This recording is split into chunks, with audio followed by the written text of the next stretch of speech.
Evening and welcome to tonight's City Council meeting. Tonight we begin, as usual, with our prayer and pledge led by Councilwoman Brenda F. Moore.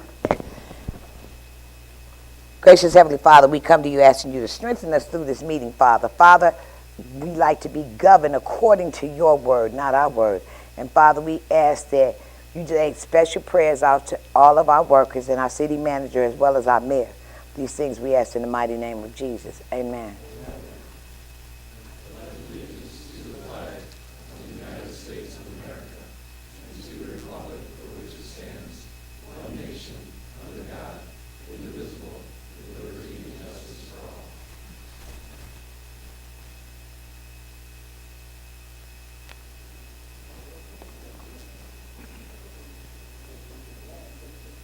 Madam Clerk, roll call.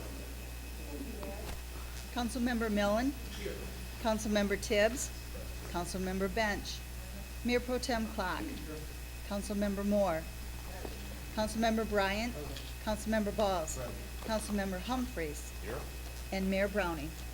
We have 9 members present, 0 absent. The audience, this is a good time to check your electronic devices to make sure that they're turned down or on vibrate, so they do not interfere with the council meeting, and that includes our city council members. And with that, Madam Clerk. We do have a couple announcements this evening. The city's waste convenience station is open on the second Saturday of the month. City residents can dispose of items such as building materials and recycling for glass, plastic, and paper. The next service day will be Saturday, October 14th, from 8 o'clock a.m. to 12 o'clock noon. Also, the Saginaw Police Department is participating in the Covenant Medication Take Back event on Saturday, September 30th. The event will be held at the drive-thru of the Covenant Healthcare Professional Office Building at 800 Cooper Street from 10 o'clock a.m. to 2 o'clock p.m. And Mayor, that takes us to personal appearances. All right, and for personal appearances, as we begin tonight's business, we welcome your thoughts and input. If you come to the podium, please introduce yourself and state your home address. To be helpful, let us know if you are speaking solely or on behalf of a group. All speakers will have a 3-minute limit, which is timed by the clerk, so be sure to cover your main points.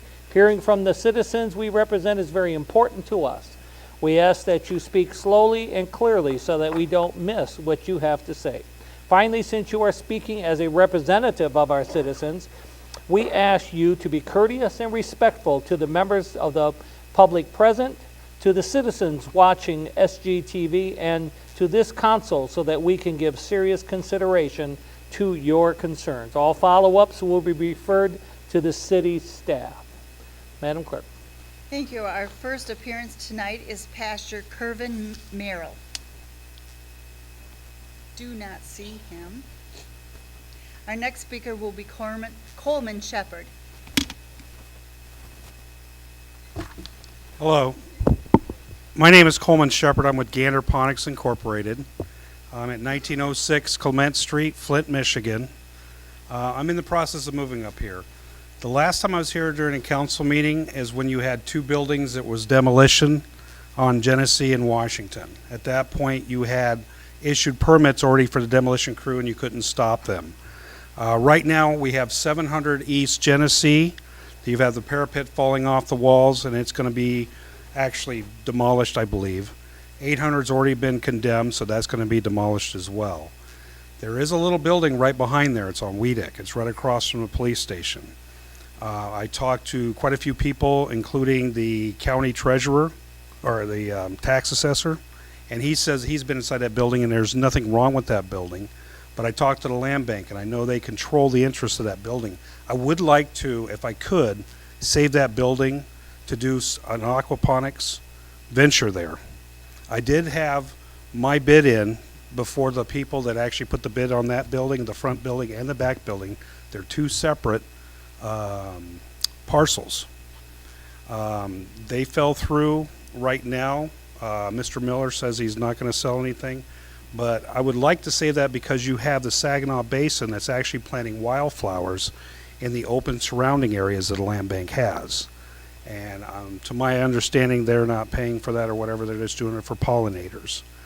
I come to the council at this point beforehand. If it does get demoed, that's fine. I'm still looking for other buildings. But if you have any input or anything like that, I would like to start that project. We have the farmers market that's coming in. We really don't have any master gardener program for Saginaw County. We don't have hoop houses for health that's established here.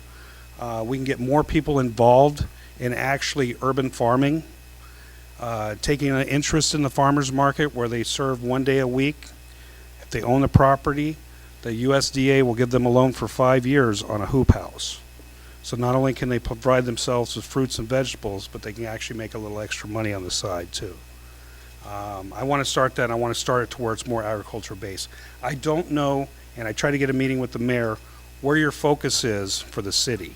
I've talked to Mike Fost. He says as long as I'm selling whatever I have there, whether it be vegetables, fruits, whatever I produce there, I can still be in the multi-use corridor there. Because you established that already for the brewery. They manufacture their beer, and then plus they do a retail of selling the beer. So you've already established a precedent for that. But I'm not sure what the whole focus or what's going to happen. From my understanding, there's more buildings that are along that whole corridor that are dilapidated or haven't been inspected. And I'm just asking for your help and see if we can actually save that one building. If not, that's fine. Our next speaker is John Ackland. Yeah, my name's John Ackland at 4055 West Michigan Avenue. I'm here about Michigan and Brockway, that street there where they fixed this the other day.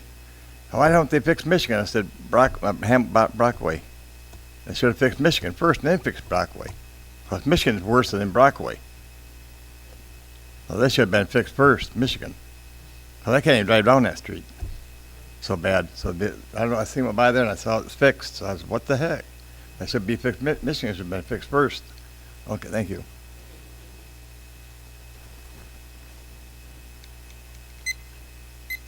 Our next speaker is Larry Breathauer.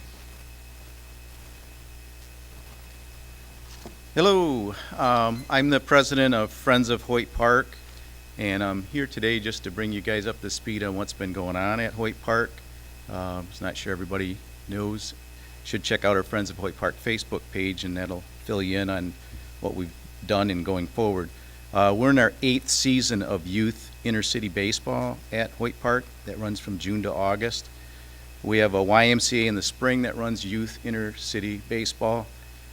We run instructional baseball training in the spring and the fall. Guys like Corky Thompson have helped, and Saginaw Valley State University, Delta, high school coaches, even Looney the Loon from the Midland Loons.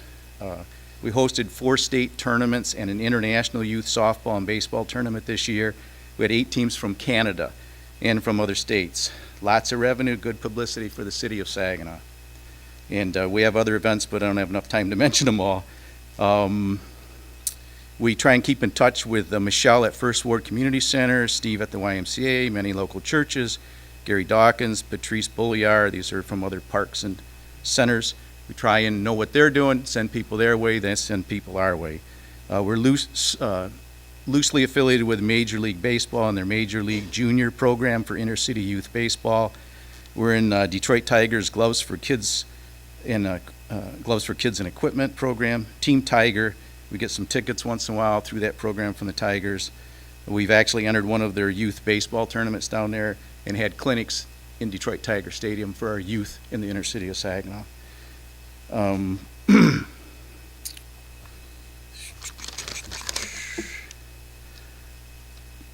mentioning this because recently there's a group, the gals out of Maryland, wanting to do inner city youth baseball. Same time we're doing ours from June to August, and we're just concerned, trying to have discussions with her, make sure it's an expansion of what we're doing and not splintering it by being, 2 separate leagues. And we're still in discussion on that. We plan on having skating and sledding again this winter. We collaborate with Saginaw County Parks and Rec, and they collaborated with us in the summertime too for the youth baseball, as did the YMCA for the spring youth baseball. And then just mention that if you'd please check out our Friends of Hoyt Park Facebook page. There's a lot of really neat pictures on there from way back and current, and then we'll be posting a little while yet for winter activities. So thanks for your time. Our next speaker is Stephen Lamb.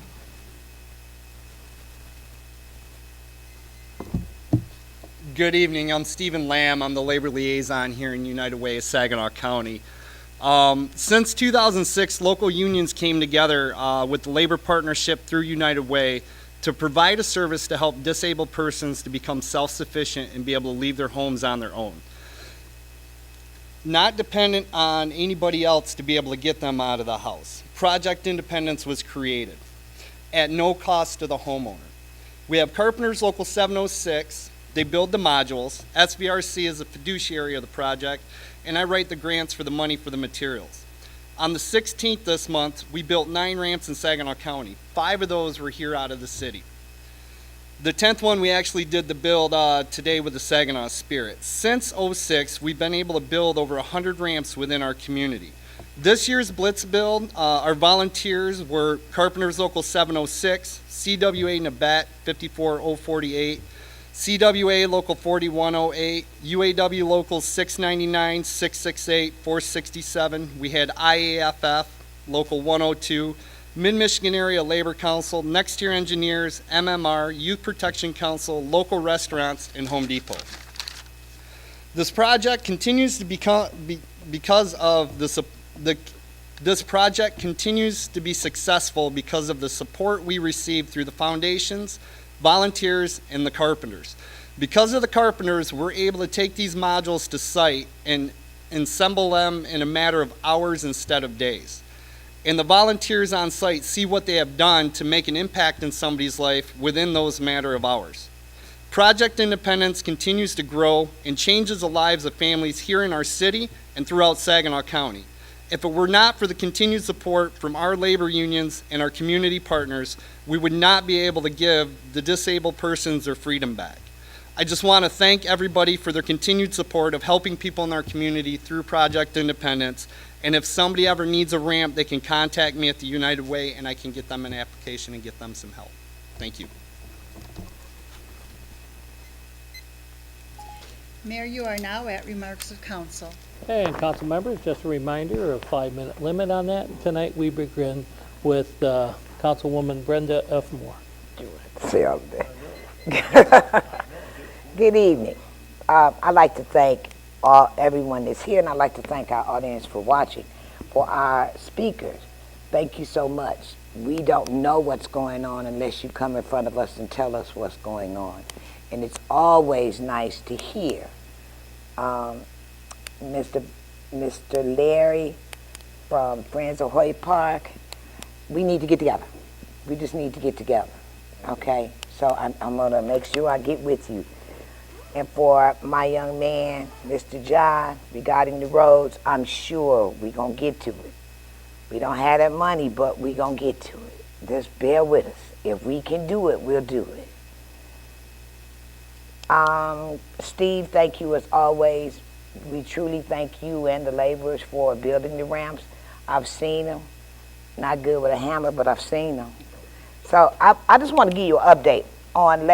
On a couple of weeks ago, me and 2 other council members, we went to MML, which is Michigan Municipal League. We went to a workshop, and I hope that they had a good time because they just got introduced to how we can bring some revenue, resources, and ideals back to our city. It was a fabulous time, and I think we all had a good time. I know I did. I always do. So the other thing is that on October the 3rd, we have a new market in the city. And I guess I'm plugging for them. It's Great Giant Supermarket on Sheridan. They will be having their grand opening. I know that fellow council member Clark asked one day about the new store. The new store is doing their grand opening on October the 3rd. It will be for that whole week. We now have a local community grocery store that has fresh cut meats, and we have fresh vegetables that look like vegetables. So the off days, that the market is not open. You actually can go get it. And I know that one while we were on a push for fresh vegetables, we now have a store that has fresh quality vegetables for the community. Went to the NAACP dinner last night with some of my counterparts, but we didn't go together. Let me clear that up. We all met, and it was less than 5 of us, 3 of us at one table, and we really had a good time. And so I want to thank the NAACP for putting on a fabulous program last evening, and our Tommy Miller was honored, and so we need to recognize him as being honored as one of the achievers in that program. So that's my comments. Thank you, Mayor. Thank you, Mr. Mayor. Welcome, everybody. I'll try and be fairly brief. First of all, Mr. Shepard, the idea of aquaponics is actually a great idea. The news of the new Giant store is wonderful.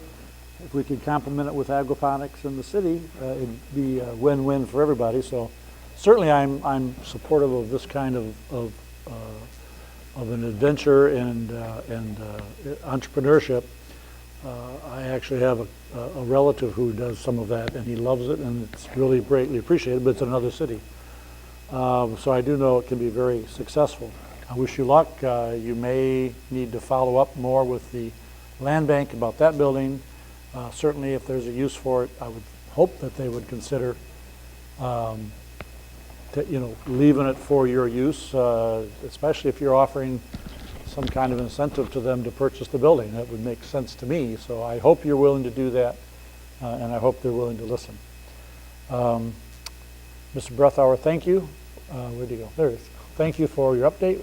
It helps us keep track of what's going on with the park, and that's one of our gems, so we really appreciate all you and your group have done to keep that so successful. Mr. Lamb, likewise, I know he's here, there he is. Thank you for the update. What you folks do is really, it's tremendous, so thanks for all you do. I do want to mention the NAACP meeting as well. I attended that with Ms. Moore, and it was a wonderful event. It was, and I know some other people that were there, several council members were able to attend. We even had a staff member who attended, which was really great. So it was a great event, great speakers. I've never known that our TV5's Frank, what's his last name? Turner was a comedian. Well, he is. He's a good comedian. He ought to do stand-up. It was a lot of fun, and it was a great event. I also want to mention that last week, the city adopted or has proposed a new city mission statement, core values, and a vision statement that I think will be very welcome. It is concise, and it does state what we as a city wish to be for the community. So I think that's a wonderful thing, and in the future I believe it'll be brought back to us for formal approval and then use throughout the city. It's a wonderful thing. I urge everyone to look at it. Any comments, please give it to us. Finally, I was contacted by our own Diane Herman now, and she has said that they are hosting the Saginaw area fireworks, which many of you know I support very much, is having a second annual dance and auction fundraiser this Saturday, the 30th of September, from 7 to 11 p.m. I told her I would definitely get the word out because they have a little short notice. At the American Legion post at 439, post 439 on Weiss, 5190 Weiss, at a cost of $20. It is a fundraiser. But please, all of you who appreciate the fireworks, some support for the Saginaw Area Fireworks Inc. is critical. They do a wonderful job. They do a wonderful show, and they're trying to expand what they do for Saginaw on the July 4th event, more than just fireworks. So I urge everyone to support them. With that, I am finished, Mr. Mayor. Thank you. Thank you. Good evening. I don't have much more than what Mayor Pro Tem said. I'd just echo the things that he had said, but Mr. Breathauer, it's good to see you, and we appreciate the update. And I know I'm really looking forward to the winter activities coming up hopefully very soon. Mr. Lamb, Project Independence is a wonderful program, and I've seen it firsthand, and just the donations from restaurants and the effort that goes in, the team effort that goes in, and it's sometimes it's the same people working there, every year, and other times it's a new group, and it's just a wonderful thing that you guys do for people, and I know it's appreciated. So thank you for being here. And Mr. Shepherd, I wish you the best of luck, and I hope the County Land Bank works with you, and you can get that off the ground. And welcome to Saginaw. So, and that's all I have. Thank you. Thank you, Mayor. I would like to thank the speakers who came this evening. Mr. Lamb and the laborers, thank you for your service you provide to the city. Your ramps is definitely a blessing to the city, and for those who use them, thank you very much. Mr. Shepherd, I got to admit I don't know much about agroponics, but I'm sure Councilman Clark will educate me, not you. So I'm looking forward to learn a little bit more about that. Mr. Brethauer and the Friends of Hoyt Park, we always hear that there's no activities for our youth in the city, but this group that you have definitely contradicts that. And I think you've been doing this for several years now, so in 8 years, and it's continuing to grow year after year. So it's definitely something that the city and the city residents should support. And baseball is a good sport, very fun sport. So thank you for your volunteerism and doing what you can to make our city better. There's a couple of interesting things. I was on 75, coming from the Detroit area. I was attending a symposium dealing with sexual violence on campuses. It was something that I did more as a prosecutor than a city councilman. But what I heard on the radio today was One Hit Wonder Day, and I was wondering if they was going to mention question mark and the Mysterians, and they did. So, but the only problem is they said that they were from Flint and not Saginaw. So, but I guess I would just encourage our council members and maybe our staff to, just a friendly conversation. I mean, no demands, but maybe the Castle Museum could have some type of memorial for them, just to honor our history that we have in our city. Something on a more serious note, today was also National Day of Remembrance for murder victims. It was designated as such by Congress in 2007. The day was there to remember those lost to homicide and pay honor to their memories. And I just like to thank the city and their efforts. And I'm not trying to castigate or point my victims or point to local convenience stores as the problem, but I'm just glad that the city is being proactive about possibly looking into an ordinance to address some of the issues that some of these stores may have. And I think that's a good way to remember some of those who may have passed or victims of violence at these type of facilities. And I believe that's all I have. Thank you, Mayor. Thank you, Mayor Browning.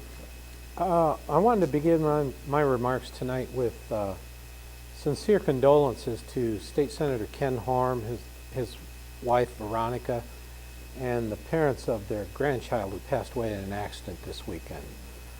Senator Horn's been a great friend of the city of Saginaw. He has always worked very hard with us on our issues and carries our water in Lansing, and it's a tragic loss for his family. I'm sure we all share that loss with him. Kind of combining a couple subjects, I wanted to mention how our buildings, our infrastructure, there was an article on TV5 News tonight about decaying infrastructure or aging. And some of that decay occurs based on nature's progression, freeze-thaw cycles, the change of seasons. And our job here is to try and catch up and then get ahead of that. We're always looking for help with that, with developers. And so, Mr. Coleman Shepherd, I find your proposal very interesting. Thank you for moving to our area. And I would suggest discussing a possible lease agreement with the land bank. They sometimes are reluctant to sell a piece of property if they're trying to keep a large parcel assembled, but they're often very interested in leases if it's going to be a productive use. So I hope that any discussions with the land bank on that would be useful. Mr. Ackland, you've come before us before about South Michigan and its pavement problems, and I just want to say that I know that in our long-term asset management plan, that section of road is planned to have work on it, and we do this based on a system of assessing the condition of each road, but also in coordination with our other city departments, such as water and wastewater, because they can defray part of the cost if they're also going to replace utility lines below it. Just as an example of how this planning can be very long-term, we have an item today on our consent agenda to purchase 430 manhole and catch basin castings and covers for maintenance and service. We don't use all that in the last 6 months of this year for repair. So we're laying in for our next year's construction season already to coordinate with water and sewer on these type of road repairs. So I cannot say with assurance what the date is that that road will get worked on. I can assure you it is on our radar. And that's my comments for this evening, Mr. Mayor. Good evening, everyone. Mr. Brethauer, please continue to do what you and your group of volunteers and supporters do. You resurrected Hoyt Park when it was in a somewhat dilapidated condition. You've returned it to some of its former splendor and are providing some wonderful services, all as a group of volunteers. We truly appreciate what you've done, truly appreciate it. Mr. Shepard, you and I had the opportunity to talk a little bit after the last council meeting. I encourage you to continue to pursue what you're doing. Aquaponics, aqua farms, we know what those are. Talked about the fact that it would be wonderful if we could pursue some agri-hoods in the neighborhood. I'm a certified master gardener, and while I'm not into fruits and vegetables, I certainly understand the need in this community to be able to provide quality fruits and vegetables at fair and reasonable prices. And a thought I had is that, okay, well, maybe land bank's not prepared to sell a building at this point. Perhaps to ensure that you're first in line, you might talk with them about an option to purchase, so that if and when the time comes that they will be selling, you can be first in line. Mr. Lamb, yes, I agree. I've had the opportunity through some organizations that I'm involved in to help fund some of the Project Independence work. It's marvelous work. It's good stuff. Thank you for all that you do. The roads, I wish I had a nickel for every time I heard, can you do something about the roads, because then we'd be able to fix all the roads. It is so bloody expensive and we don't have money. As we have funds that are available, we tackle the projects. The city has priorities and they continue to work on them. In my neighborhood, there are a couple of roads that I wish that the city would be able to get to sooner rather than later, but I just have to be patient. I think I too want to echo what John has said about our condolences and our sympathies going out to the family of Ken Horn. He is a remarkable individual in that he truly works for what is in the best interest of the community. He and Representative Guerra have held hands to support and promote things together, regardless of whether they're Republican or Democrat. If it's good for this community, they are involved. And so our condolences to Ken and his family. NAACP Freedom Fund dinner last night was wonderful. Thoroughly enjoyed myself. Ms. Moore, I would have been more than happy to accompany you to that event. Boy, did you look beautiful last night. Like that. And yes, Frank Turner is, if he ever decides that he no longer wishes to be an anchor and a reporter for TV5, he has a second career in stand-up waiting for him. Last but not least, I passed out invitations to council members and to the manager for the Children's Grief Center of the Great Lakes Bay region. It's a new nonprofit that is coming to the area. It is a group that reaches out to children who have suffered loss, providing a safe and healing environment for kids, teens, and their families as they grieve the death of a parent, sibling, close family member, or a friend. They will be housed at the Mid-Michigan Children's Museum. They'll be occupying space, I believe, on the second floor of that building beginning October 25th. It is not a counseling service, it's a peer support group, and they will meet twice a month. I have been a supporter of the organization for a couple of years now. They started in Midland.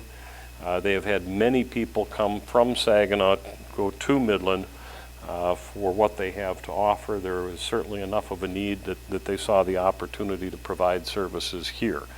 A remarkable group of volunteers running that organization too. I would urge the community to look at Children's Grief GLBR.org for more information. That's what I have tonight. Thank you. Good evening. I'd like to thank the citizens for showing up for the city council meeting today, and especially the ones that are doing the work in the city of Saginaw to make this a better place for everybody. I too, as the youth that played baseball at Hoyt Park, is really appreciative of what you guys are doing down there. Please keep up the good work. If we can have any other people come to town and partner with you guys to make this a better situation for everybody, I'm all for that too. I played baseball from the age of 9 to 13 there, and I really enjoyed it. I think it helped build a lot of character in the young people to get to play there. To Mr. Lamb, I'd like to thank you, sir, for working with the organization that you work with to help build, with the unions, to help build those ramps. You know, 100 handicap ramps is a lot of ramps to put on. And I know you guys do that mainly on Saturdays, Fridays and Saturdays, and I'd like to thank you for the work that you do for the citizens here in the city of Saginaw. I too had the opportunity to attend the NAACP dinner, and it was a marvelous dinner. Brendan, I'm sorry I couldn't say what you all said with my wife, because I think you look nice all the time, not like Mr. Humphrey just for that dinner. But I'd like to thank everybody for showing. The young lady that spoke at the dinner, Irmis Ayala, a Saginaw native who's now an Attorney General for the state of Florida, did an excellent job speaking about what her job entails and the things that she went through to get her job. The young lady was on her deathbed once, 24 hours the doctors gave her, and she pulled through, and now she's Attorney General there, so I'm really happy to know her and her parents, and for the fact that she came to speak to our city to inspire our youth to get involved, and not only in politics, but in ways to help serve our fellow man. Everybody here to come into the city council meeting is talking about how they serve. You know, and I think that's the only way we're going to get in heaven is about serving our fellow man. And I really appreciate you guys for the service that you render to our citizens. I had the opportunity to attend a historical articulation agreement with Delta College with Youth Bill last Wednesday. Congressman Kildee, UAW Regional Director Gerald Kareem was there. A lot of union, the Community Ventures was there. The Michigan Works was there. A lot of people was there to help our youth and to talk about getting our youth jobs. Youth Bill is going to be working with kids. 75% of the kids that come into that program are kids who fell through the cracks of school. And by them joining the Youth Bill, they go back to school and get their GEDs and eventually go on to college. That's why the articulation agreement was put in with Delta College, because if they go through Youth Bill, they earn so many credits, and then they go on to get their associate's degree. I'd like to report too that Saginaw Valley is planning on signing an agreement too, so those kids can go on to get their bachelor's degrees. So we're trying to build some hope within the kids in the community, and I couldn't think of a better way to be involved in Youth Bill. And Mr. Kildee thought it was an excellent idea too. As a matter of fact, he even said that he was planning on taking a couple of the kids to Washington, D.C. so they can tell their story about how they got involved in Youth Bill and some of the things they was involved in negatively before they got involved in the program. So I think this is going to be a win-win for the people in our community. Everybody to go to college, don't want to be a business person. And I'm coming to find out as a tradesman myself that if you go to school for 2 years or 2.5 years to get to be a tradesman, you normally come out making anywhere from $50,000 to $100,000 a year. And other children that went to college normally come out with a degree maybe making $35,000, $40,000 and $100,000 in debt. So I think it's a win-win for our community when people can work with their hands, and it can instantly put some money into the tax coffers of the city of Saginaw that we can strongly need to help rebuild our communities. So other than that, I don't have much to say, but I would like the gentleman know that eventually Saginaw is going to fix all the streets. It's just one at a time. As one tear up, then another one get fixed, and then another one tear up, and they fix the other one up. When I first came here on city council, I was beating up the Mr. Kawhi pretty bad about how the roads look, but now I understand how they get fixed. And I must admit, I'd rather see roads getting fixed than not getting fixed. And I must say that we've been having a lot of roads in the city of Saginaw getting fixed this time of the year. So I think we all should be thankful for the city of Saginaw, the manager and his staff for getting that job done. And I'd like to publicly thank you too, Mr. Manager, for doing such a fine job. Thank you. Thank you. He rehearsed it. We should all learn something. Take advantage of the full five. I like that.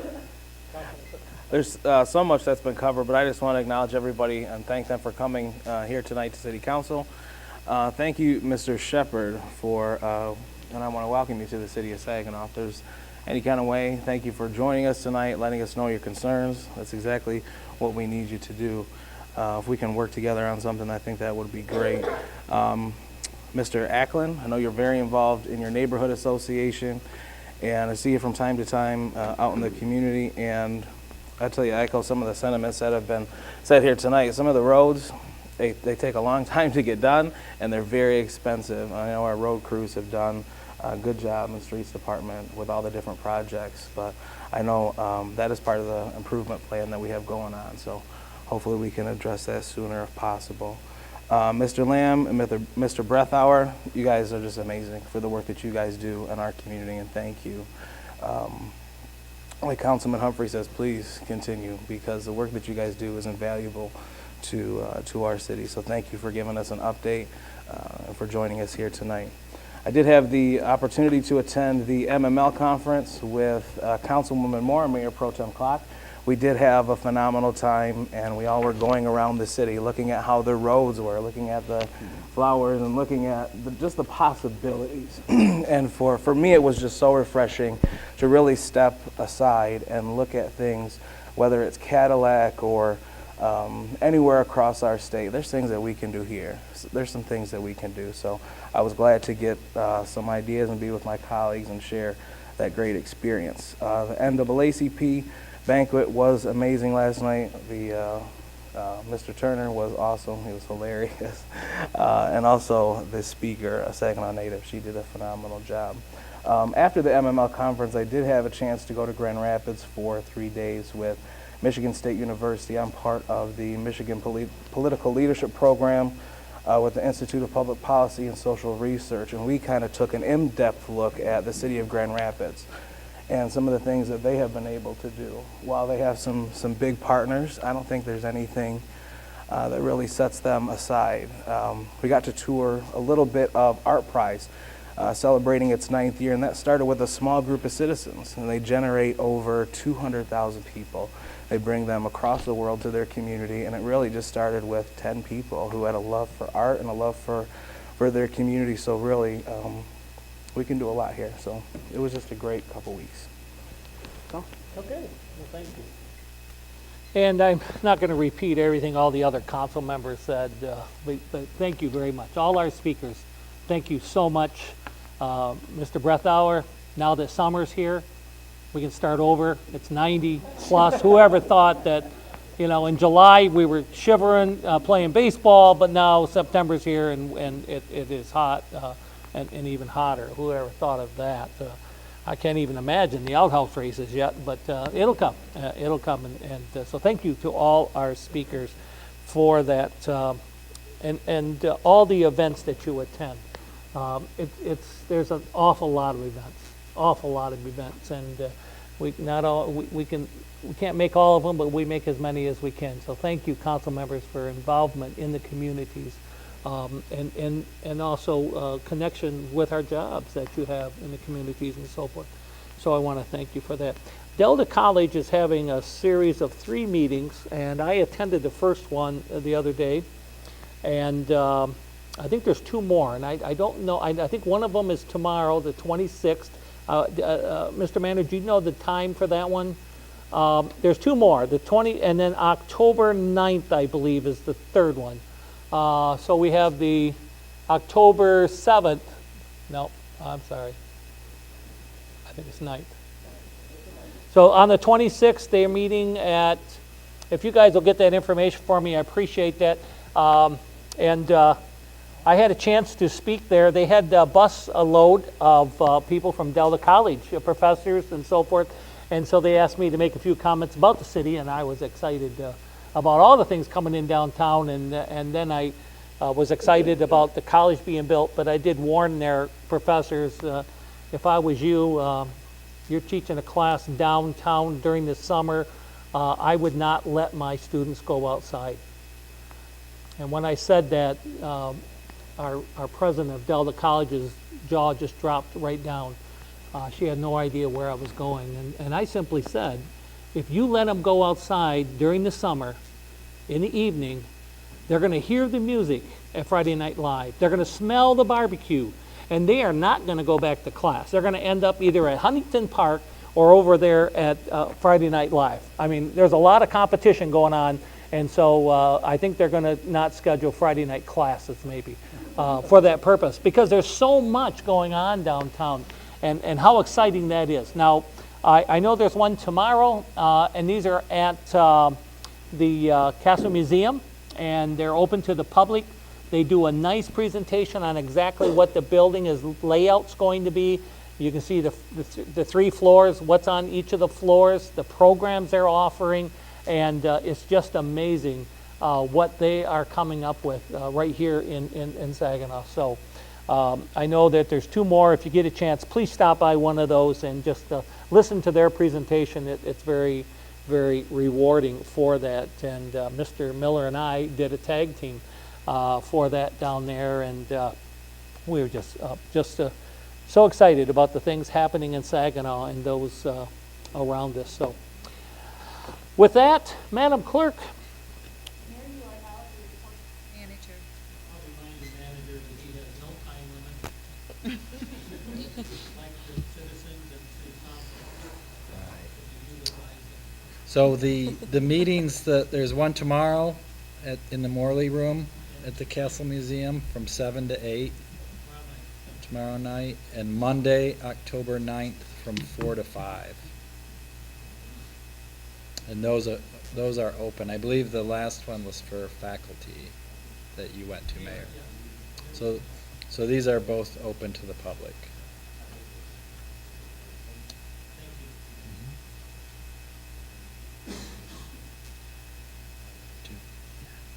So we received a letter that I forwarded you from Carol Bodner, who was one of the developers on the Bancroft and Eddy project, and she wanted to have that read. So the clerk has that, and I thought I'd give her an opportunity to read that.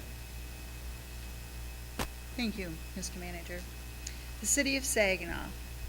The Bodners, former owners of the recently transferred Bancroft and Eddy buildings, would like to thank the City of Saginaw and Saginaw Future for their 6 years of outstanding assistance, which enabled us to make our vision of market rate apartments with commercial storefronts in downtown Saginaw a reality. We are fortunate to have had the opportunity to complete this project in Saginaw. Of all the Midwest cities we have had the pleasure of working with on residential real estate projects, we will most fondly remember the people of the City of Saginaw, Michigan. We especially want to acknowledge and thank all members of City Council, City Manager Tim Morales, Mayor Dennis Browning, Chief Inspector John Stempel, and his entire staff, and all members of the fire and police departments. You have all been most accommodating, easy to work with, and extremely helpful in getting things accomplished. Also, we would like to voice a very special thanks of appreciation to Tom Miller of Saginaw Future. Tom was one of the most supportive and influential persons to this project. Without Tom's help, we may never have completed this project. Downtown Saginaw had many great attractions and business when we first visited 6 years ago. Today, downtown Saginaw enjoys a new vibrancy. It is an exciting place to visit, live, work, study, and enjoy the multitude of entertainment venues, restaurants, and bars. All the credit of what has been accomplished in downtown over the past few years goes to the original businesses and people who, despite much skepticism and the doubt of others, believed in Saginaw, and to the entire city government and city leaders who knew the potential of downtown Saginaw and strived to reach it. In many ways, we are sad to depart Saginaw, but we will always remember the wonderful people we have met and those who have helped us rejuvenate the historic Bancroft and Nettie buildings. We are joyful in the belief that our work has added to the beauty and vibrancy of downtown Saginaw. I am delighted with the new owner's excitement about and commitment. We believe the city will find them to be good stewards of such beautiful historic buildings. We are hopeful that the city of Saginaw will do everything in their power to further increase housing and development. It would be great to see a downtown hotel and several hundred additional market rate apartments and condos developed over the next 5 years. The greatest asset Saginaw has is its people and the devotion to the city. We wish Saginaw great success in the future, and we'd be happy to discuss and recommend Saginaw to any new businesses thinking about entering the Saginaw market. Sincerely, Mark Bodner and Carol Bodner. Thank you, Madam Clerk. Bill sent for our last meeting, so I sent you all a copy to have, and just a reminder that they are from, their business is based in Cleveland, and have worked in Chicago, a number of other cities, so I think that says a lot about our staff here at the city and the council and what everyone here is doing to help foster development, particularly for housing. We do have some new downtown apartment developments in progress right now, are working toward that, so there will be some additional units that she mentioned. So thanks to the Bodners, that was a $7 million project, and also had a partial grant for $1 million from MEDC. I have a few other items, but before that, we do have a couple of guests that I wanted to bring up. It's not on the agenda, but related to our resolution number 1, the countywide emergency management plan. Lieutenant Mark Shabilsky from the Saginaw County Sheriff's is here to just give a brief update on what that is and why we're recommending approval. Thank you. Good evening, Council. As Mr. Morales stated, my name is Mark Shabilsky. I'm the county designated emergency manager. We have had a 2-year project in Saginaw County involving public jurisdictions, private companies, non-government organizations to develop a hazard mitigation plan. The hazard mitigation plan basically identifies hazards or vulnerabilities for the area and then tries to determine some strategies to take care of those hazards and vulnerabilities. It is a plan that's recommended by FEMA. While it is not required, much like many federal programs, if you don't do it, they don't give you any money. So while they don't require that you have the plan, if you want to apply for certain FEMA grants, you are required to create one. We do have a county-wide plan and are suggesting that each local jurisdiction adopt the plan along with us by resolution.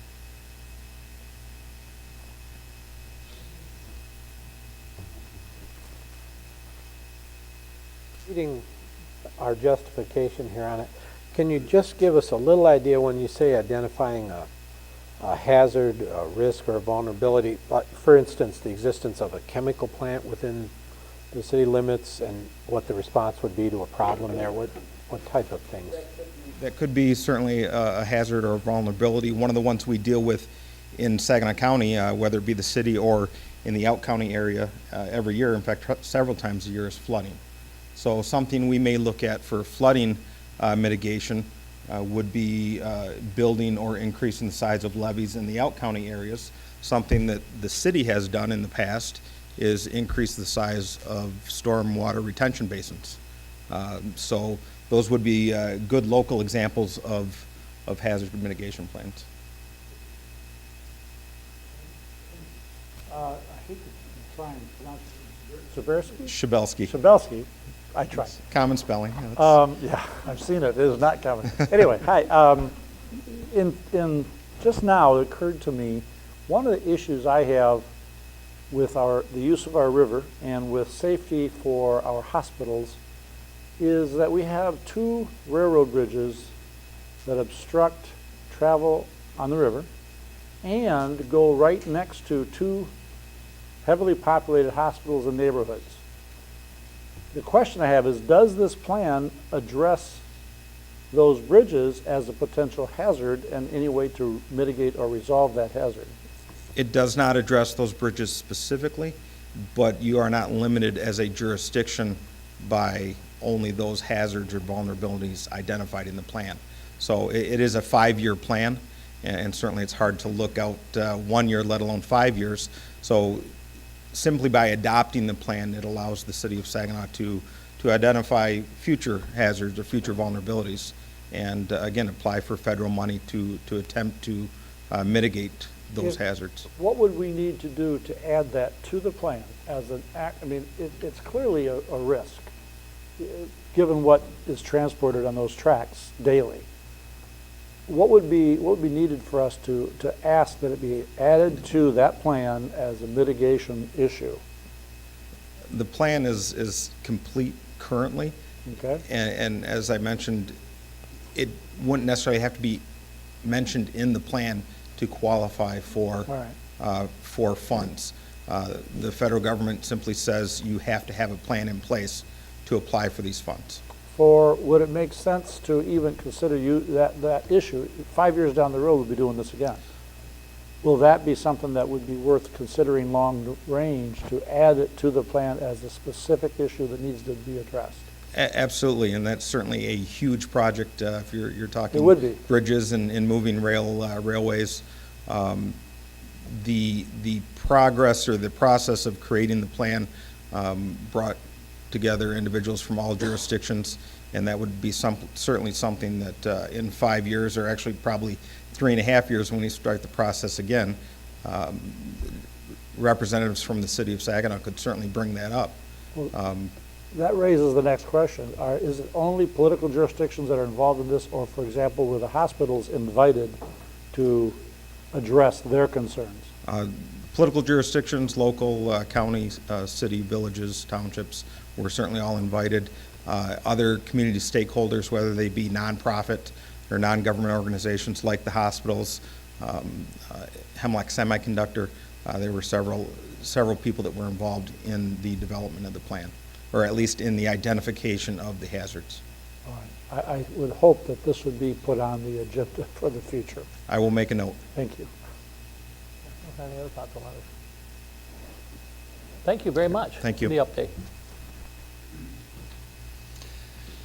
Thank you. And the second presentation we have, I believe, was requested by the mayor some time ago. And we have Mr. Steffens from STARS has had a lot going on, so we've delayed it a little bit so that they could get some of their new routes and some of their initiatives going, but he's here tonight to give you an update on Saginaw Transit Authority Regional Services. Hello again. Thank you, Mr. Mayor, and all council members for having me here. I believe it was about a year ago I was in here last and gave you a rundown of the situation at STARS, the hard truths that we're facing, and our aspirations and plans in moving forward. Today was a very big day for STARS. Mr. Mayor, at our board meeting, you got to help cast some votes on STARS buying some new buses. Well, new to us, refurbished. But we get them at a very discounted rate. So let me catch you up on what's going on with us. First, funding's always an issue. funding for transportation in general. I worked the transportation budget as a nonpartisan fiscal analyst in Lansing for several years before I came to this job. And it's not just for transit, not just for roads, anything transportation related. The state budget for transportation is roughly about $4 billion. And by my calculations when I was working at my job, it needs to be probably at $6 to $7 billion a year statewide to cover all of our needs. The nature of that funding pits road agencies against transit agencies, against rail, and that's very difficult. So if you have funding issues with transportation, you want to see better roads, you want to see better buses, my suggestion to anybody here or watching would be to contact your state or federal legislators and let them know that you support transportation. Last time I was here, I mentioned we were going to have, I believe, within the week, a free ride on Election Day. That was a hit, and we plan on doing that again. So we're looking forward to making that a regular occurrence for Election Day. We had roughly 100 paratransit lift rides that day, and that was a big boost for us for the day, along with our regular fixed route system and people using that to get to the polling stations as well. Many of our bus routes stop at polling stations or very nearby, so aside from people being able to get out and do their daily business, I think we did encourage people to vote. People were calling stars. They didn't know where their polling station was. So not only did we provide them with a ride, we provided them with, this is your polling station based on where you live. So there were certainly people that got out to vote last fall that wouldn't have otherwise. So stars, my staff and myself were all very proud of our activity that day. STARS has also been working on better funding and better grant management practices. By maximizing federal grants, we had a pretty low-hanging fruit of about $250,000 in what's called preventive maintenance. It's not to get too far into the weeds, but you have to be very careful what you call things you're doing with money, because sometimes if you call it the wrong thing, you might short yourself quite a bit. STARS had been shorting itself. We fixed that, and so that's helped increase our budget. Speaking of our budget, about a year ago when I came in, our proposed budget for this fiscal year we're currently in and wrapping up right now was $5.8 million. STARS today, again a big day at STARS, our board approved a new budget for $7 million.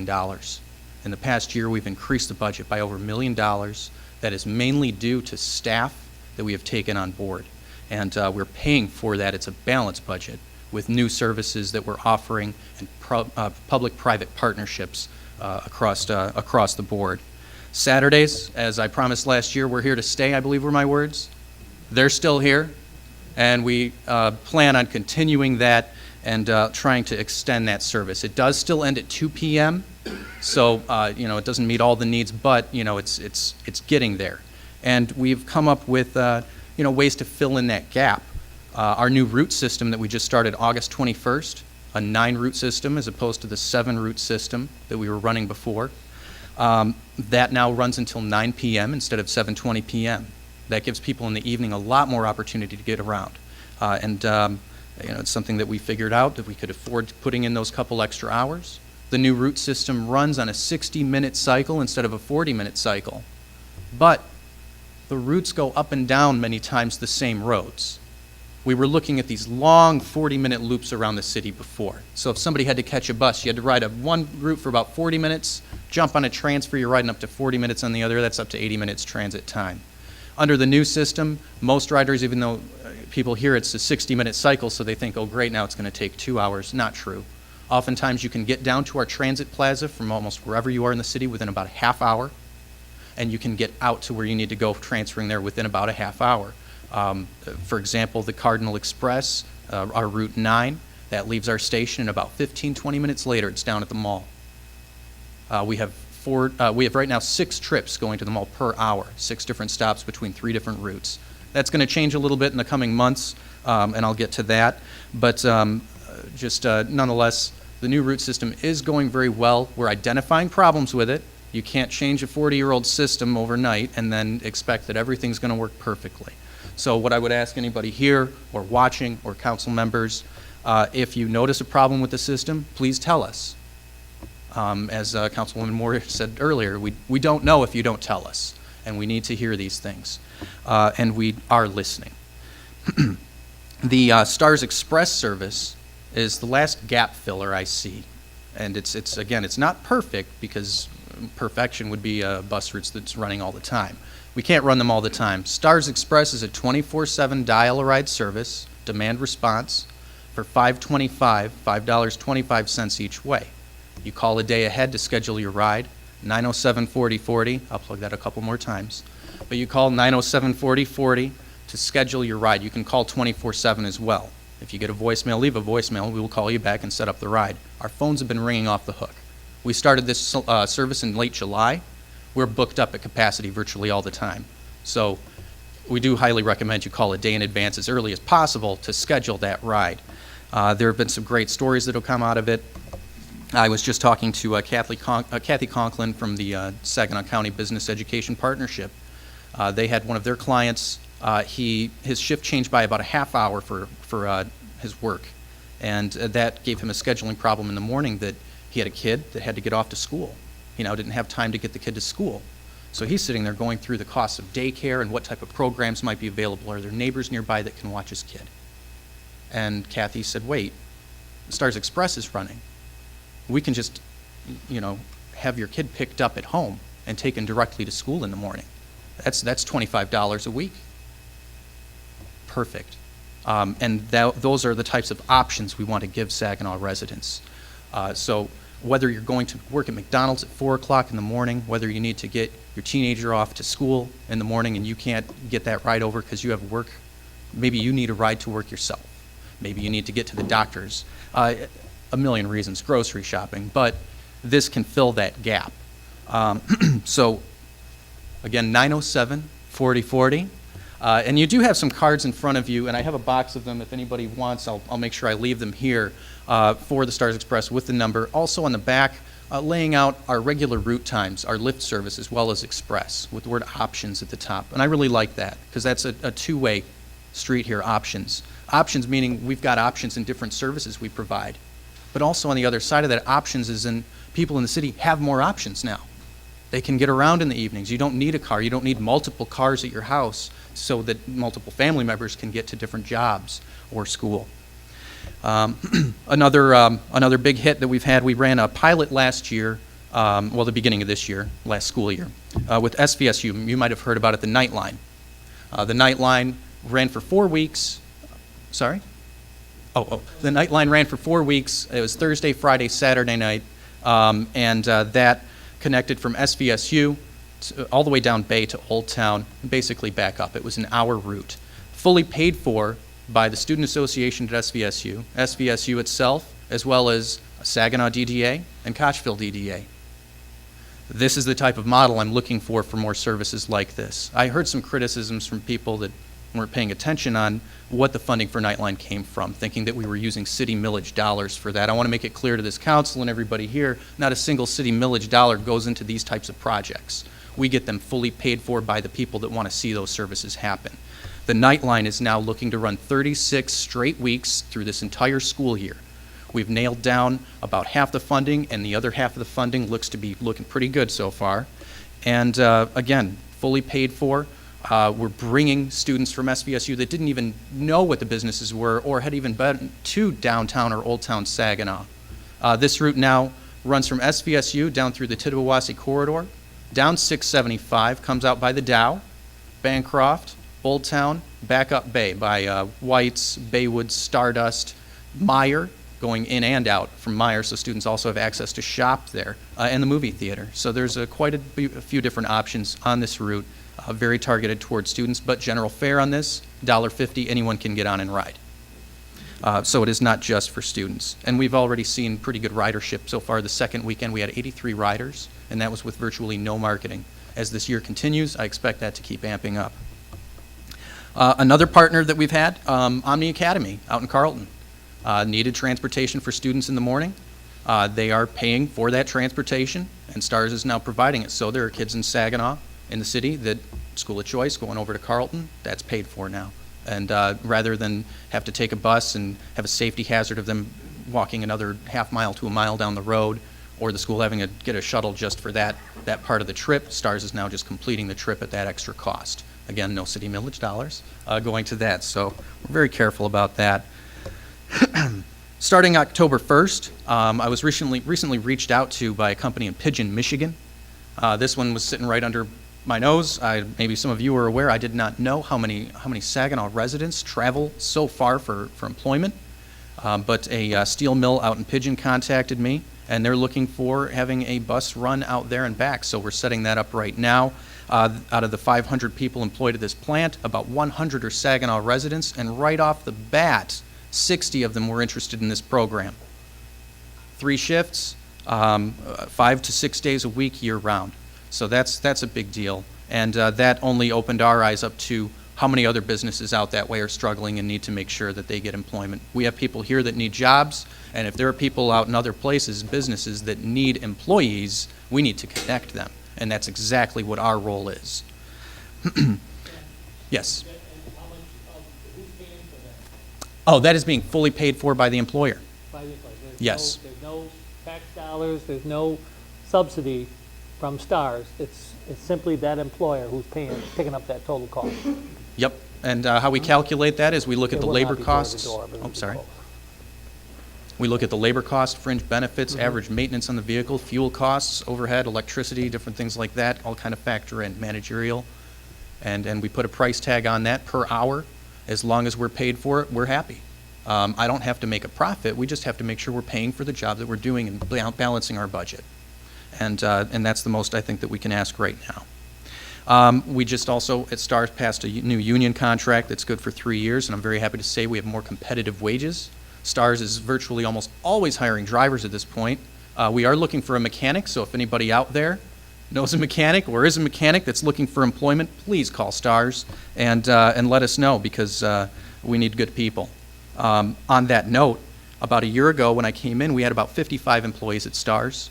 30 full-time drivers, 6 part-time drivers, 8 mechanics, 2 full-time janitors, 1 part-time janitor. I can go down the list.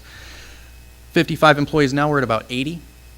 We've expanded quite a bit. Our drivers from 30 full-time and 6 part-time, 52 full-time drivers. We don't have part-time drivers anymore. We're trying to find all these little niche jobs of extra work to throw in there to make sure they've got full-time employment. People, it's not very competitive to offer part-time positions. People want benefits and they want a full-time job with a good paycheck. And so we're one step closer to helping that goal out as well. I mentioned last year that we were looking at getting an advance of funds from the FTA and MDOT, our next few years' worth, to try to make some type of purchases of vehicles because we need new buses on the road. As about a year ago I said, we had 35 buses in our fleet, and 20 needed to be replaced within a year. Since then, I think we've scrapped probably 6. We've had to borrow a few from MTA because we hit some road bumps in trying to secure those buses. I'm very happy to report that just several hours ago, I was in Owasso signing a contract for 13 refurbished buses under that plan. And those should start rolling in here within the next few months, possibly in the next few weeks. We might even see the first ones. We've got to prep them and get them out on the road, but I'm sure people in the city will notice. And these buses are roughly a 2003 model Gilligs, and it's one type of bus across the board. You might notice that we have kind of a patchwork fleet right now. We're trying to get away from that. We have these old late 1990s school buses carting our kids around in the city. I want to see them on transit buses. I want to phase out this school bus nonsense, because the transit buses, one, I think just provide a much more comfortable and dignified transportation, if you will, as well as we can use those vehicles for other jobs. You aren't going to use a school bus for much else. So I can't wait to scrap those and move fully to this system. But in combination with the 13 buses under this contract, a bus that we're buying with the proceeds from the business in Pigeon, Michigan, and keeping a close eye on competitive auctions, we're looking at possibly having up to 20 buses by the end of the year, maybe more. So we're talking about almost a complete fleet replacement. Now, there are still problems with this, because I noted these are refurbished buses. They had been used and then kind of revamped by this company, Midwest Bus. Normally, a new bus, which you'd pay $500,000 for each bus, we're getting 13 for $1 million, but they aren't going to last as long as a brand new bus would, so we need to keep that in mind, and at STARS keep planning forward, so we're aggressively thinking about what are we going to be doing in 3 years. We'd previously kind of dropped the ball about thinking about the future, and that's why we ended up in the spot we're in. We're working very hard to turn that around and say, all right, The problem's not over just by getting these buses. That's one step. That's definitely one step. Things we're looking forward to at STARS right now, I mentioned we have the 9-bus system with 9 routes. As we get more of these buses in, we're already laying the groundwork to up that to a 10-bus, 10-route system, 11 buses, possibly up to the 12-bus system.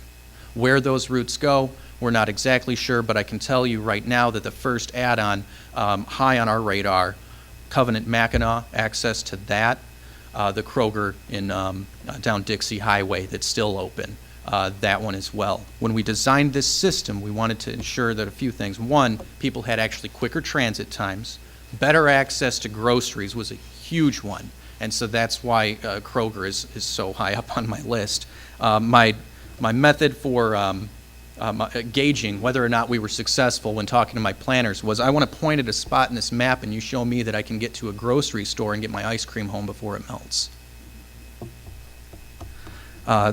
Good standard for us to have, I think. But looking at expanding that system, I anticipate we'll have some public hearings soon on what people would like to see. Again, please, if you have an issue with the system, you don't even have to come to the public hearing. Just give me a call at the office, 907-4024. Yeah, I just did that. And let me know what the concerns are. I try to call everyone back that does, whether they're giving us a compliment or complaint.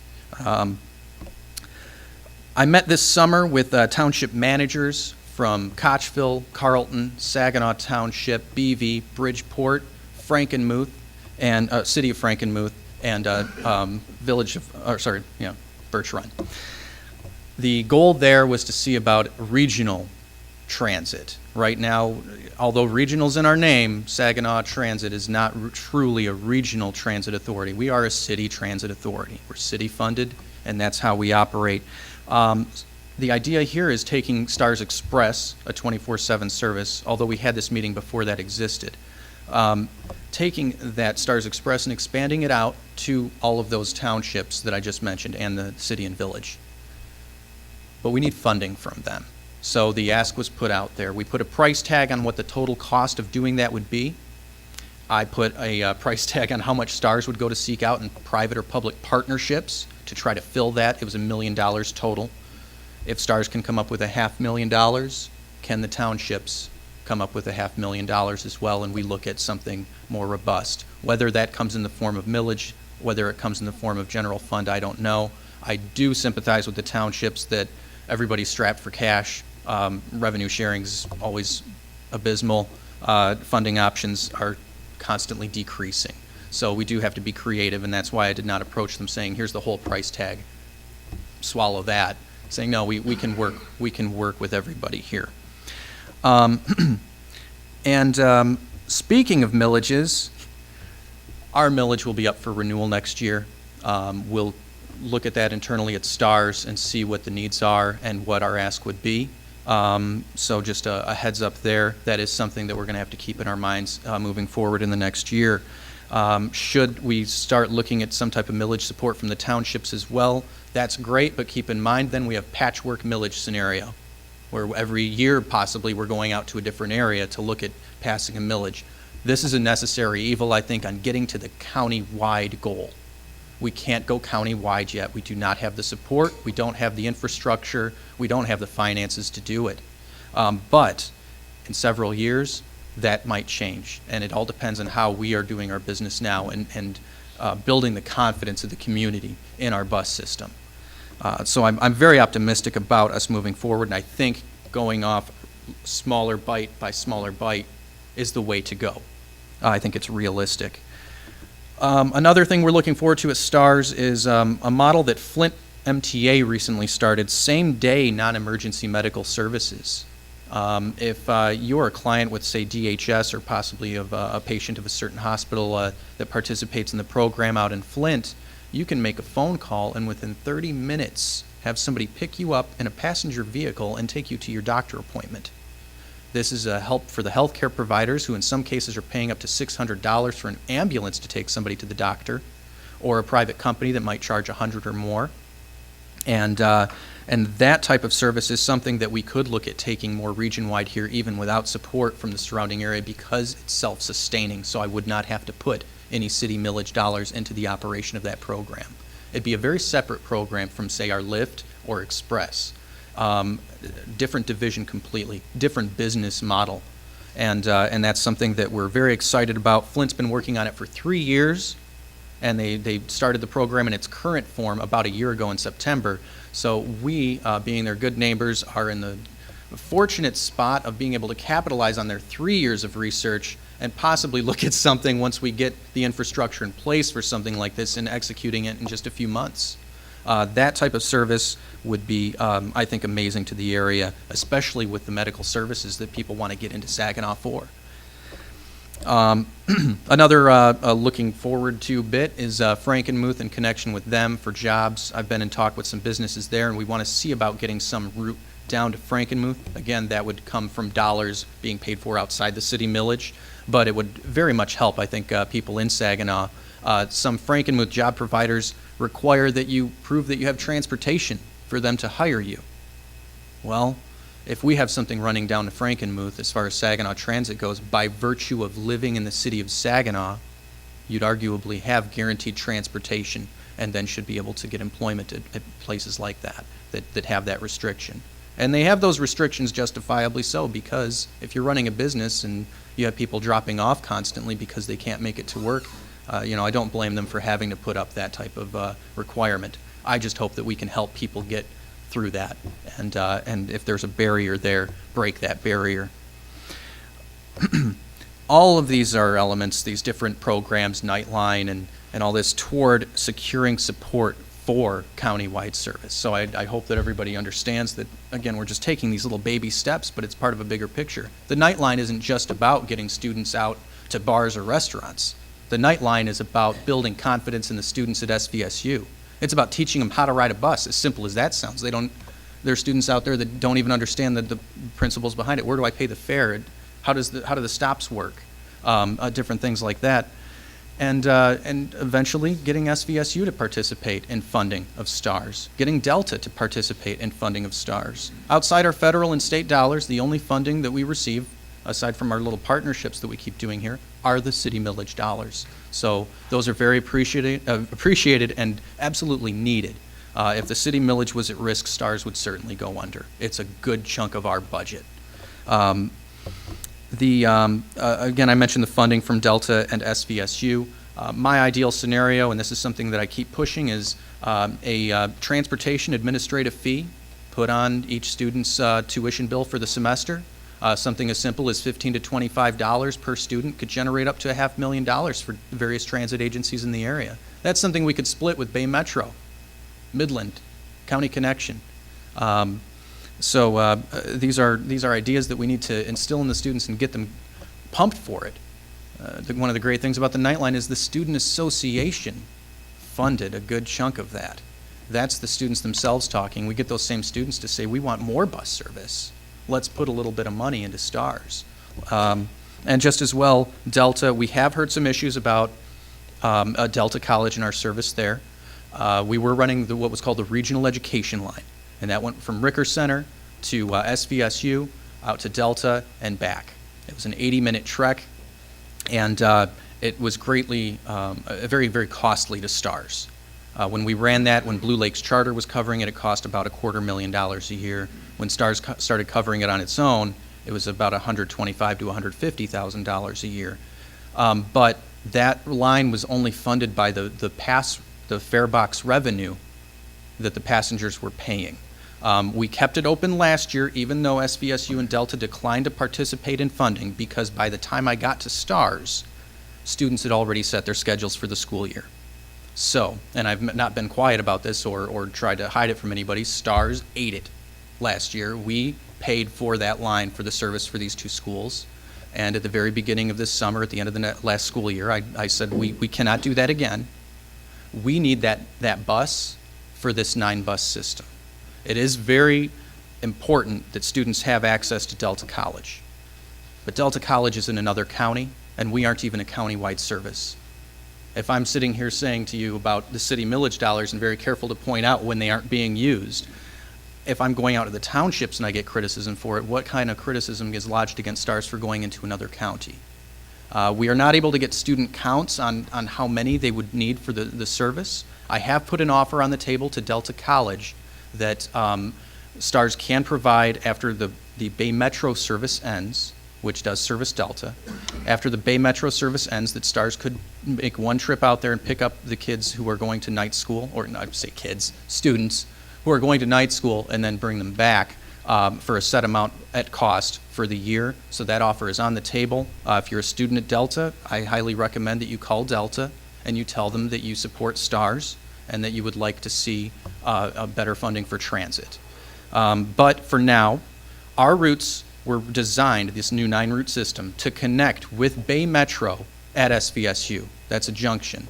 So students can get up to SVSU in about 20 minutes to 45 minutes, depending on where they're at on our system, transfer over to the Route 4 on Bay Metro, and get out to Delta. They do have to pay both fares, and we're trying to get something negotiated between the two agencies where maybe we can eliminate that burden on the students. But I want to point out that the option is there to get there. So that's very important. Again, Delta is a contentious issue. If you are a Delta student, please give me a call, 907-4024, and we'll try to work with you in getting your needs taken care of. And we're always on the look for other public-private partnerships. If anybody hears of a business that really wants to get in on it, send them my way. We'll gladly take their check and provide them some services as well. But those are basically, that's in a nutshell, everything that's been kind of going on in the past year. We still have plenty of challenges. We still have plenty of funding issues in front of us, but I'm very optimistic that we've managed to accomplish so much within a year. So thank you very much, and any questions? John Mill? I just have one thing I wanted to ask you about. Earlier this year, we heard some anecdotal stories about orientation people at SVSU kind of talking down the safety of students coming into the Old Town area or downtown Saginaw using the night line. And I just wanted to check and see, are your promotional materials at all addressing that, either directly or indirectly, that there's not a safety problem in these areas? That's why we're running a bus line for you to them. Certainly. One of the points I'd make to anybody at SVSU that has an issue with a bus coming into campus and thinking there's a safety issue there, I'm quick to point out buses go to campus all day long already. And if somebody's going to be up to no good, I'm not sure why they'd wait for a bus to go do it when they could just drive up there themselves. As far as downtown or Old Town, I think that you're always going to have naysayers, and they'll find some reasons. We have not had any complaints. We have not had any reports of violence or crime or anything like that on running the night line.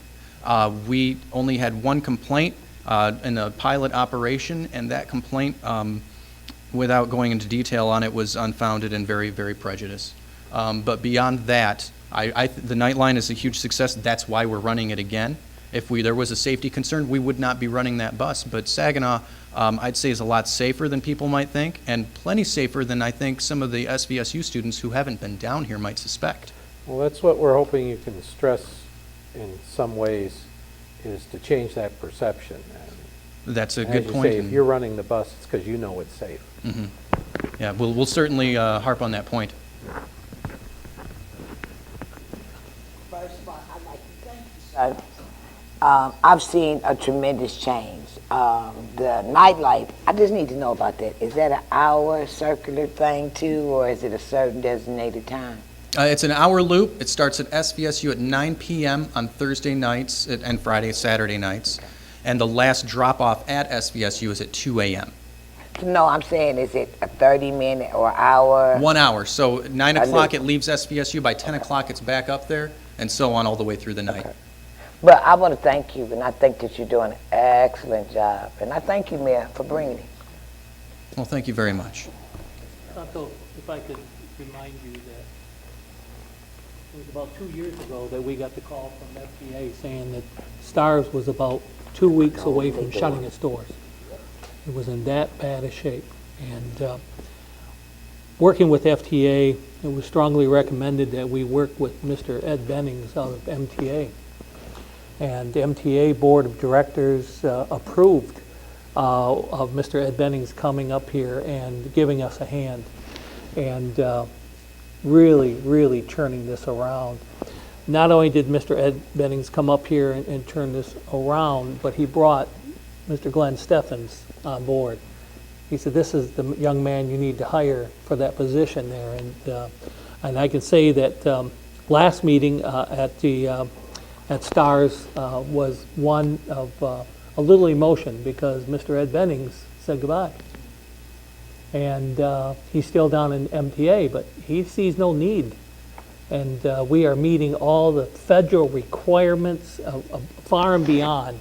And it's all under the direction of Mr. Glenn Steffens here, who has really, really taken it and made a big change. To listen to the union members talk today about the bargaining and settling of the contract from the union workers themselves is just amazing.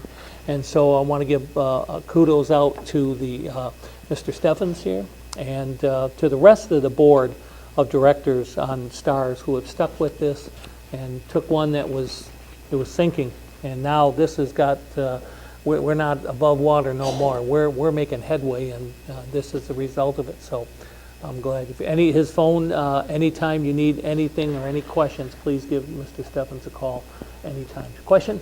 Yes, sir. I'll let my time go to the senior councilman.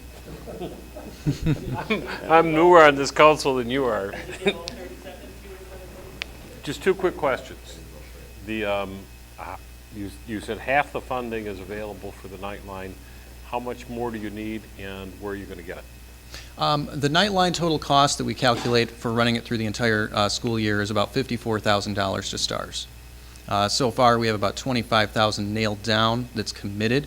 The other 25 is there's still some various parties. I don't really want to name them because we're working through it. But Kochville DDA so far is on board, the SVSU Student Association, SVSU itself, and that's between those right there. We've got about half the funding. There is a grant that we put in through Huntington. Jamie Forbes with the new Ezekiel project, who we work very closely with, has been very, very vigilant about us getting funding for this as well, and very helpful in that. Also, and a great advocate, Mr. Tom Miller. I saw him earlier. There he is. A little hello. Also working with us on these types of partnerships. As it stands, we do have enough funding to run it through the first semester. I'm not concerned that we won't go through into the next semester, because as people see this operate and they see the value of it, it really does turn heads. Again, as long as we can especially keep increasing that ridership. On our busiest night on the pilot that we ran last year, we had 150 riders in one night.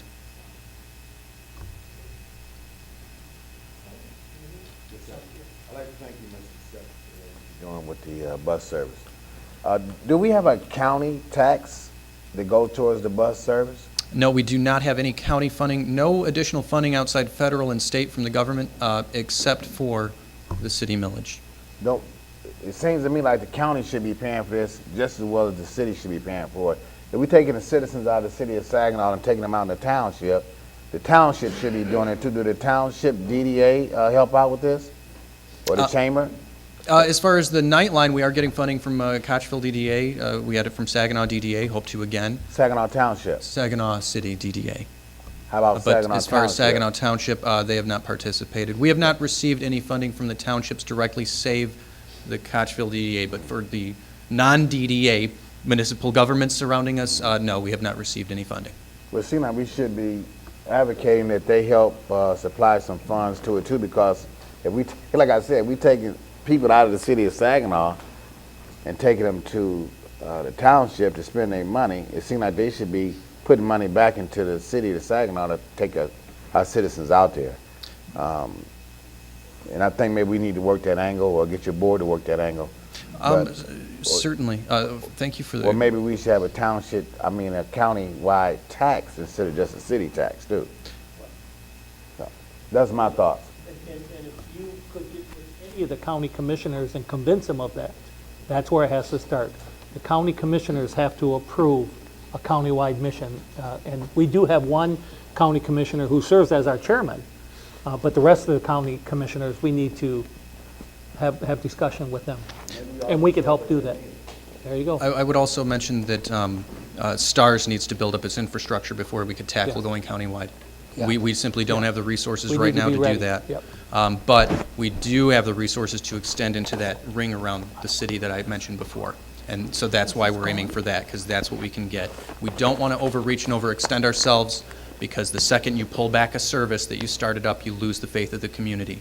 We need to make sure that every time we take a step forward, that our footing is sure and we're not going to take a step back. If somebody's going to get a job relying on the fact that we're running a service and then see that we stop that service, the next time we start up a new service and I'm not getting a job based on that service because it might be gone in 6 months and I'll get fired. Yep. But thank you very much, sir. Go ahead, Councilman Moore. I'm so glad you cleared that up. Because for some ungodly reason, I thought you got money from the commission. A lot of people I really did.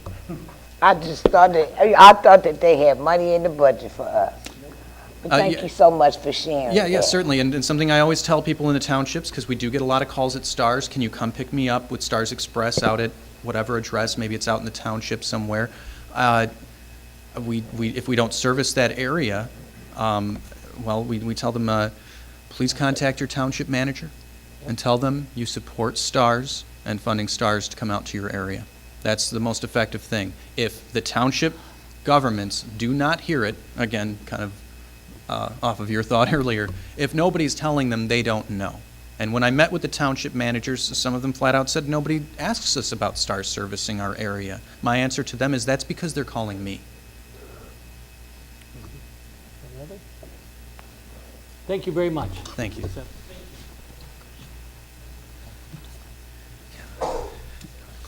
Thank you to both of our presenters, Mr. Steffens and Lieutenant Shabilsky. Just a few other items. I'd remind council that Debbie Powell's last day is this Thursday. So if you want to stop in and thank her for assistance over the past 6 years, she'll be in the office, and I think she's leaving at noon on Thursday, so just a reminder.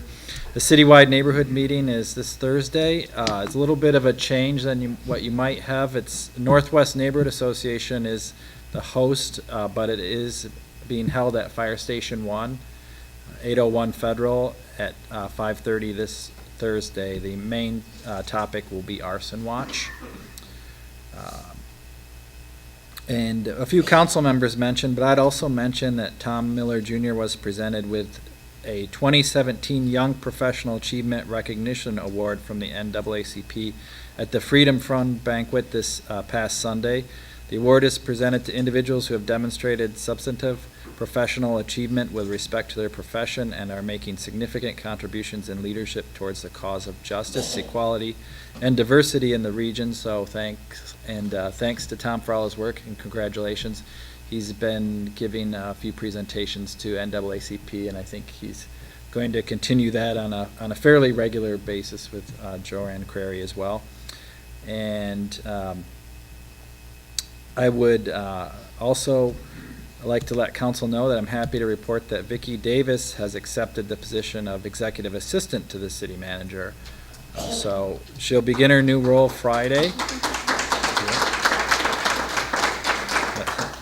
So she'll begin that role on Friday, and Vickie will be taking on many of the responsibilities that are currently being handled by Debbie, and we'll be filling that combined role for the short term while we post her current job and hopefully begin interviewing for that soon. Vickie's done a fantastic job since joining the manager's office. She's a hard worker, reliable, and she's always willing to take on new projects, and I'm sure you're all aware she's also very pleasant when anyone comes in the office. So she'll do a great job with a new position, and join me in congratulating Vickie. Maybe talk to her after the meeting. And finally, I would thank Councilman Balls for mentioning the streets work, and he did at the last meeting too.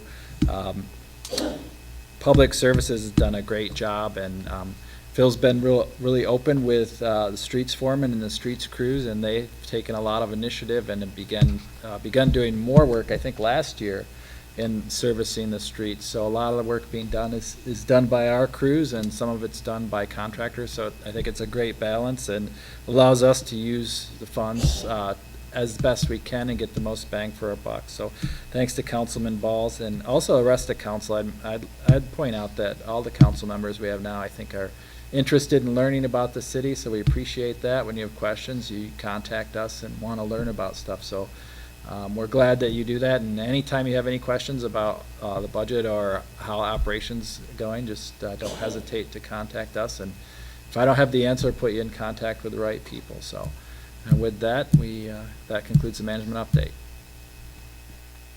Councilman Balls?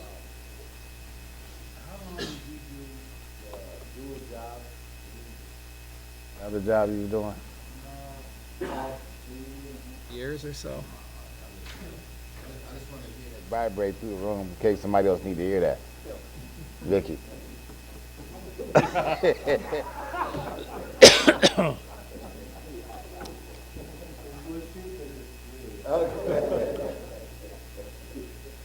Okay. Anything else? Okay. Madam Clerk. Thank you, Mayor. We are now at the consent agenda. And the agenda has been available at City Hall and on City's website and on SGTV Channel 191. I need a motion to approve the consent agenda items, leaving room for exceptions. Support. It's been moved and supported. Are there any exceptions? Are there any exceptions? Being none, all in favor signify by aye. Aye. Those opposed, motion carries. Well, that takes us to reports from boards, commissions, and committees, and appointment of board and commission members. Does any council members have any verbal reports from any of the boards or commissions you serve on? You want to share right now? Being none, do we have any appointments? We do. Did you want a motion to approve them both, or would you like them separate?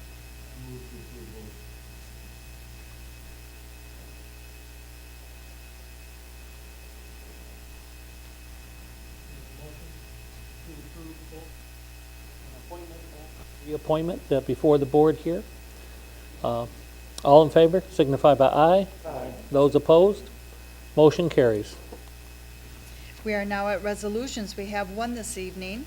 Is to adopt the 2017 Saginaw County Hazard Mitigation Plan. It's been moved and supported. Is there any further discussion on the 2017 Saginaw County Hazardous Mitigation Plan? Being none, all in favor signify by aye. Aye. Those opposed, motion carries. We are now at motions and miscellaneous business. Any council member have anything to come before this council? I got an email saying that the city council meeting was canceled. Yes, sir. Okay, that was a typo? No, I tried to cancel it, but apparently it didn't work. Are you serious? I tried it twice now, but. Okay. 3 times. Council members, I received the notice for a city council meeting both on my city and on my personal email. So I tried to delete one of those. And in doing so, it automatically comes over. And so anytime you see where the mayor is trying to delete it, it ain't happening. Yep. I don't know how else to do that. We'll figure it out. Next council meeting, it'll be on my calendar twice. Okay, thank you. Yes, sir. I do want to, we talked about the roads, the improvements, and I can't express my gratitude enough for what's being done by the manager of the Phillips Department. But there's one thing that no one's mentioned, and that's all the sidewalk work that has been done, particularly downtown. That needs to be recognized, because that's tremendous. That's our, that area where you have sidewalks that look bad, it detracts from the attractiveness of the city, and have those fixed is really nice. So I want that to be mentioned as well, and thank you, Phil, thank you, Mr. Manager, for all that work, your staff as well. Council members, you received notice of the award ceremony and open house with the Saginaw Fire Department on Tuesday, October 10th, 2017, 10 a.m. in the morning. So if your calendar allows you, please consider attending that. Also, I'm looking for someone that might like to stop by the 70th anniversary of the 17th Street Church of Christ, and they are celebrating 70 years, and that is on October 14th. I'll send an email out on these and see if anyone is available to attend those. So I want to thank you very much. Anything else? Motion to adjourn. Move to adjourn. Been moved and supported. Any further discussion? Being none, all in favor signify by aye. Aye. Those opposed? We're adjourned.